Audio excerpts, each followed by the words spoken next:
Street Fighter 2, à sa sortie en 1991, était une révolution, une déferlante. Un jeu qui a bouleversé son monde. Cette onde de choc lancera pour une dizaine d'années une frénésie et un engouement gigantesque autour de ce genre nouveau, le fighting game.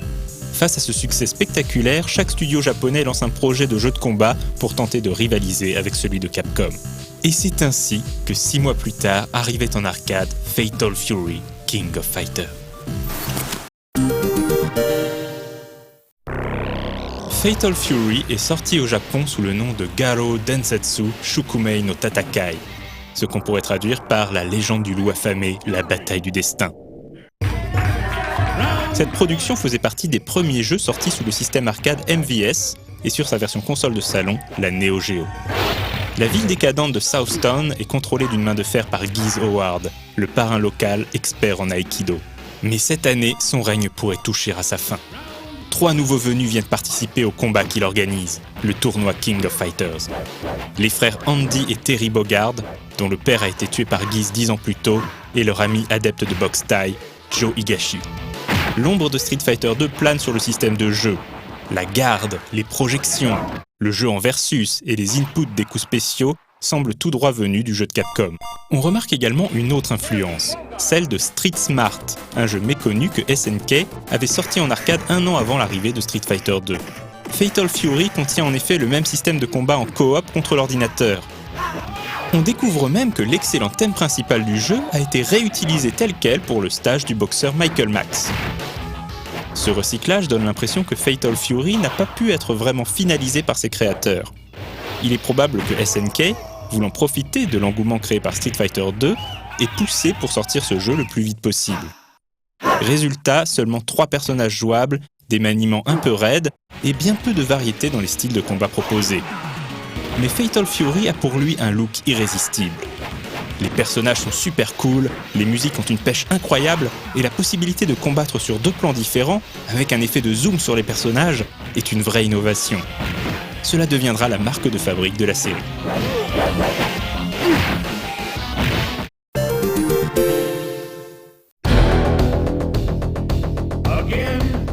Environ 1 an plus tard, à la fin de l'année 1992, SNK lance Fatal Fury 2. Cette fois-ci, ça ne rigole plus. Tout a été repris de zéro, les sprites, les animations et le système de jeu. Fini le mode coop exotique mais un peu raté du premier épisode. Fatal Fury est maintenant un jeu de combat complet avec 8 personnages disponibles, dont 2 qui deviendront très populaires. Le coréen Kim Ka-fan, adepte du taekwondo, et Shiranui Mai, héritière de techniques ninja ancestrales. Cette fois-ci, les combats n'ont plus lieu à Southtown, mais dans le monde entier, ce qui se traduit par une plus grande variété de décors, avec comme apogée la très impressionnante cathédrale dans laquelle prend place le combat contre le boss de fin Wolfgang Krauser.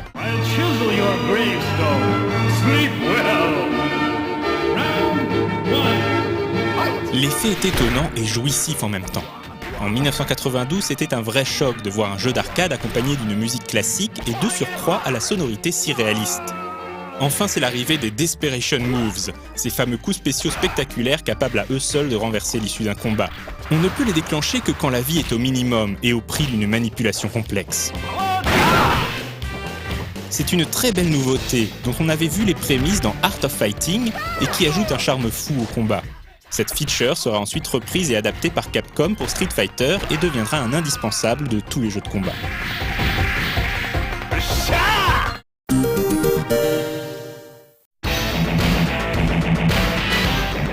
En septembre 1993, SNK sort Fatal Fury Special.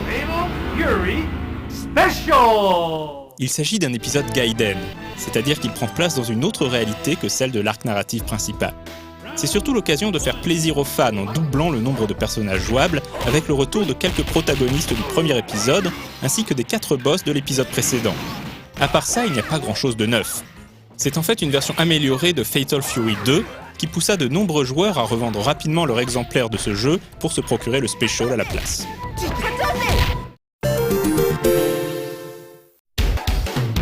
Il faut ensuite attendre 1995 pour que sorte Fatal Fury 3, Road to the Final Victory.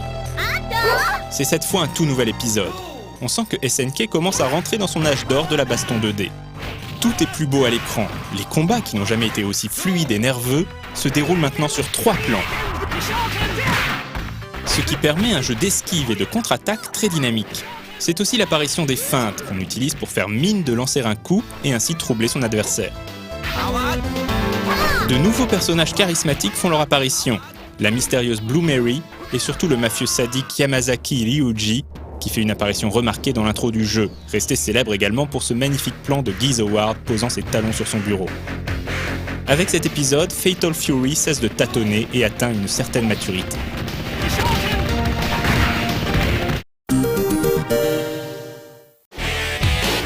Le 5e épisode sort quelques mois plus tard et marque une rupture. La série s'appelle désormais Real Bout Fatal Fury. On atteint maintenant un certain niveau d'excellence. La maîtrise des animateurs de SNK est éclatante et les combats sont plus puissants que jamais.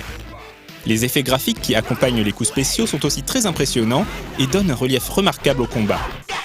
Autre nouveauté très appréciée, la possibilité de détruire certains éléments du décor et d'envoyer son adversaire en dehors du ring pour obtenir une victoire immédiate.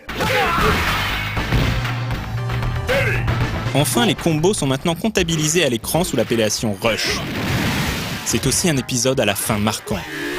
Au terme d'un combat acharné, Terry vengera enfin son père en précipitant Geese dans le vide depuis le haut de son immeuble.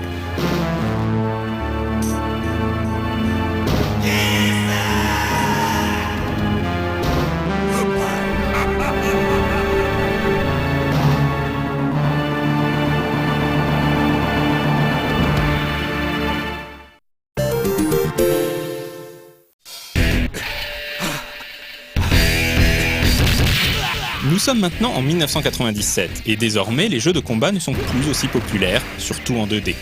Cela ne démotive pas les équipes de SNK qui font encore une fois du très bon travail et livrent à leurs fans un Real Bout Fatal Fury Special explosif.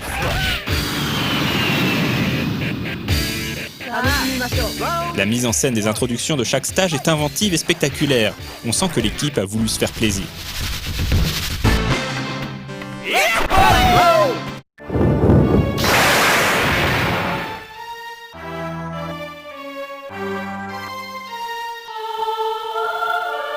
Il n'est plus possible de faire de ring out, mais on peut encore démolir les obstacles aux extrémités de l'arène, ce qui assommera l'adversaire pendant quelques secondes. Ultime gourmandise, le générique de fin, rempli de mini-scénettes très drôles, donne au jeu ce petit plus, cette vitalité unique qui le rend si attirant.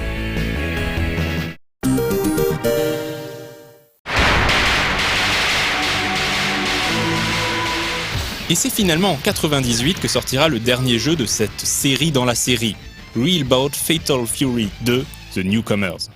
On reste dans la lignée de l'épisode précédent, mais avec toujours plus de personnages, dont les fameux nouveaux venus du titre, Rick Strode et Lee Shan-fei. Avec un contenu encore plus gigantesque et une direction artistique toujours aussi classe, il est une sorte d'apothéose dans son style, car l'épisode qui suivra va prendre un virage radical.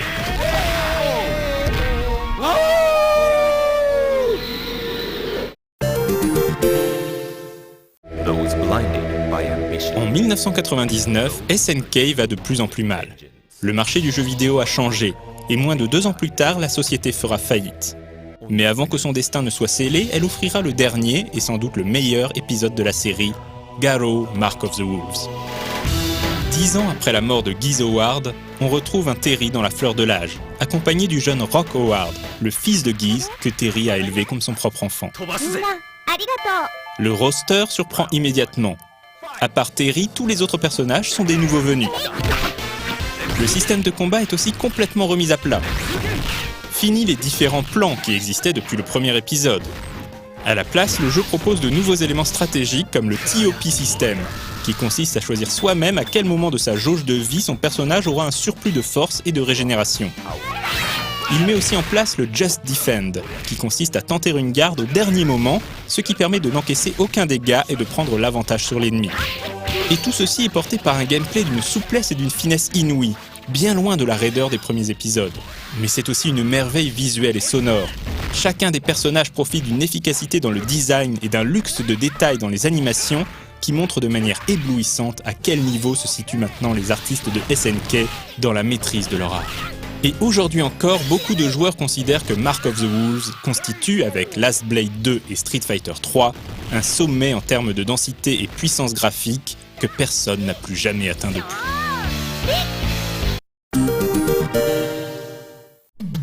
Fatal Fury a donc accompagné de nombreux joueurs pendant toute cette décennie.